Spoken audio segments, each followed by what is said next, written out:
Hello and welcome to PlayStation Access. My name is Rosie, and this is a very special month as it's Resident Evil's 25th anniversary. It's also my 25th anniversary of life, which isn't as important, but I get to share it with a series I love, so let me have this. Many of you know I adore Resident Evil, to the point where some of you have nicknamed me Rosie Evil, which is a title I love, so thank you. I've played a lot of Resi games, not all of them I admit, but have you seen how many there are? And on the channel I've platinumed the Resident Evil 2 and 3 remakes, made a montage showcasing series highlights, went to a spooky Resi 2 building while Dave waited outside. Thanks Dave. Oh, slowly. What the? And shared my love for the series in many a Tuesday checklist. I love Resi for its horror, for how corny it is, Nice call, Ethan. for being experimental, for being over the top and self-aware,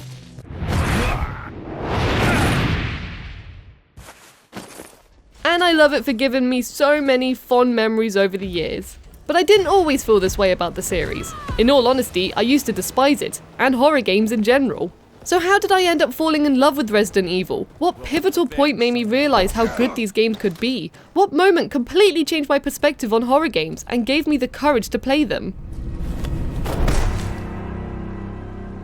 For this tale, let me take you back to where it all began, with Resident Evil on PS1 and that one monster who changed everything.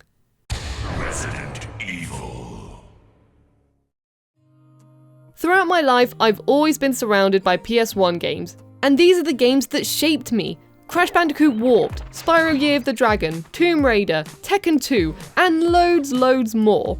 But there was one game I always saw on the shelf, but knew I must never play, as if the game was just screaming, I am not for you, little girl. Put me back immediately. That game was Resident Evil. I was a good girl and didn't play it, but I used to stare at the cover as a kid, trying to figure out what on earth it was about. A game about an angry man with a gun surrounded by weird, scary shapes? I didn't even realise these were spiders until years later. Then when I was a bit older and braver, I watched my dad play the beginning of this mysterious game. And so I entered the world of survival horror. And 5 minutes later ran back out of it again screaming.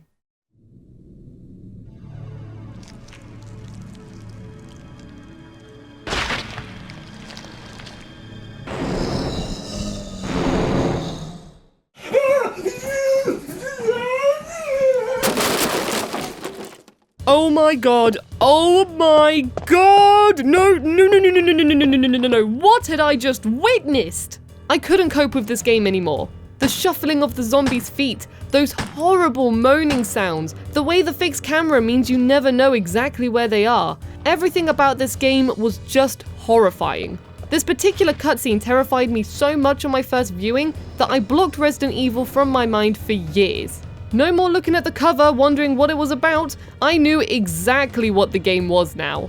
It was horror in a box, and I was never, ever going to play it again. But as time passed, my brother would ask me to play it, as he loved watching little Rosie get very scared. I should have said no, but a part of me wanted to see if it was still as scary as I remembered.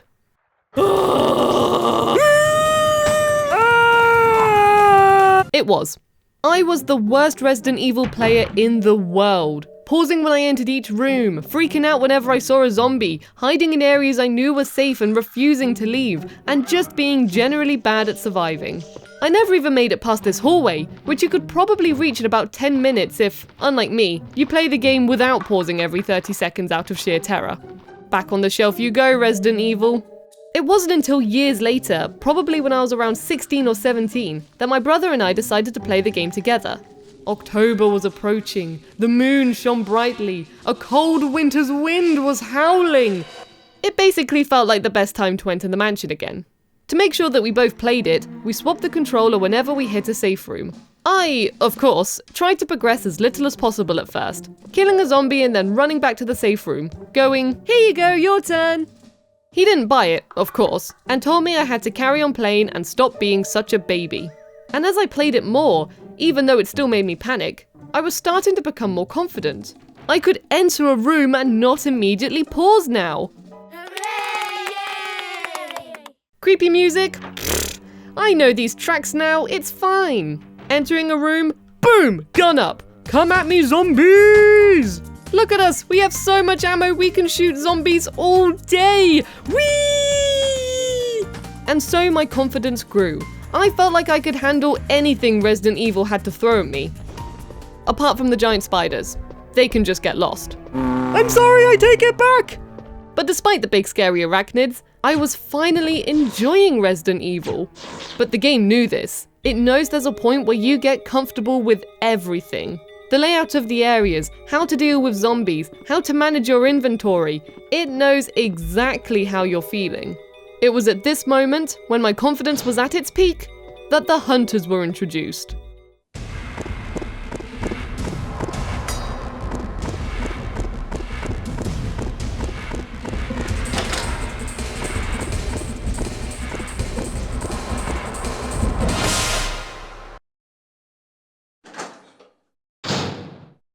What is that? What in the hell is that? Oh my god, it's coming! It's coming! Run! Run! Run! I was back at square one. I was refusing to enter rooms in case a hunter was there. No, you don't understand! They jump! I became worried about my ammo again. I had loads for my handgun, but a handgun is useless against a hunter, and so I had to use my shotgun and bazooka. And ammo for those is scarce. I was in panic mode once again. I remember looking at this hunter in particular, trying to muster up the courage to fight it, even though it has a face like blah. The hunters had turned my safe space, my mansion, the place where I had spent hours walking around zombie-free, having a jolly old time, into a nightmare once again, and I hated them for it. But I also grew to respect them. I slowly began to realize their purpose was to put me in my place and make me feel like a baby again. That one moment where I started seeing Resident Evil in a whole new light. After the hunters were introduced, I couldn't help but look back on the adventure and see how, the whole time, Resident Evil had been luring me into a false sense of security, only to flip that comfort on its head and strike pure panic into my heart. And it had been doing this all along. Enjoying the peace and quiet and the slow, predictable zombies? Music not creeping you out anymore?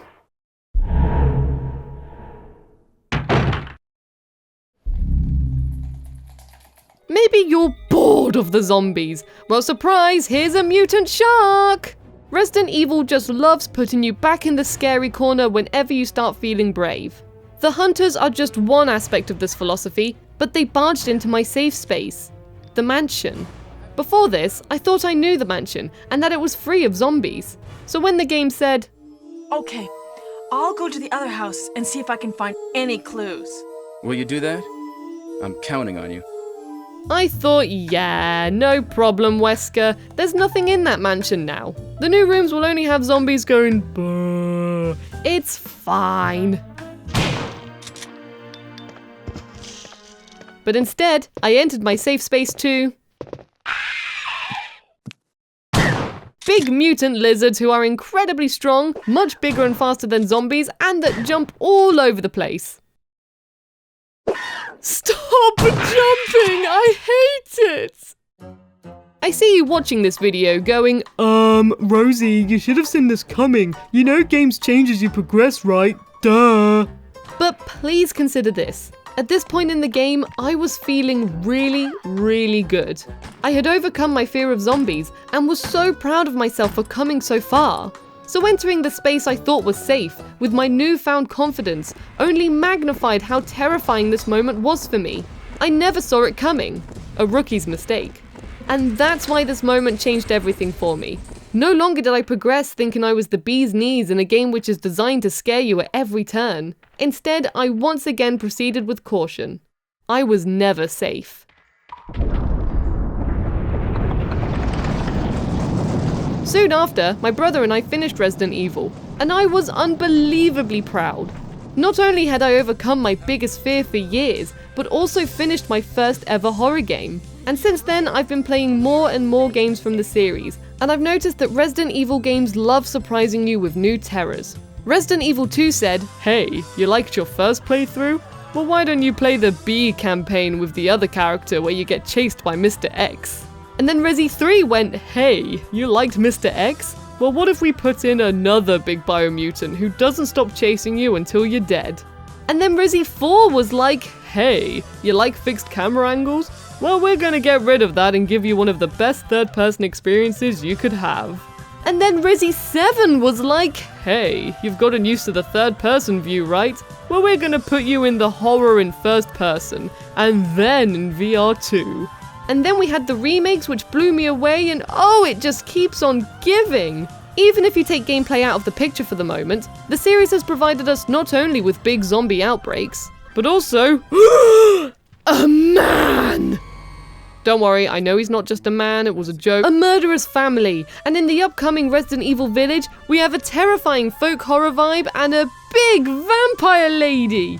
The series has tackled horror in so many ways, it's genuinely a joy to play them just to see what they have in store for us each time.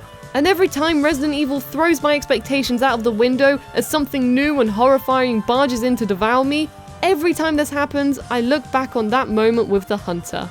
The first time Resident Evil put me in my place, the first time I started respecting what Resident Evil does to engage you in its horrific world, aside from the camera, sound design, and all that other stuff. And now we have a little Hunter figure who watches over our PS1 games. He is their guardian. I love Resident Evil for many, many reasons. Trust me, it was hard just to talk about this one story. I could have easily have talked about Barry Burton alone. But I hope you enjoyed my tale of playing Resident Evil and encountering the Hunters for the first time. Happy 25th anniversary, Resi! Thank you for constantly surprising us with new horrors. And thank you, lovely viewer, for watching. How were you introduced to Resident Evil? How many games have you played? Are you the master of unlocking? Let me know in the comments. Please like the video if you enjoyed it, subscribe if you'd like to see more content like this, and hit that notification bell so that you stay up to date with the world of PlayStation. I'm going to enjoy a Jill sandwich now, so I'll see you next time.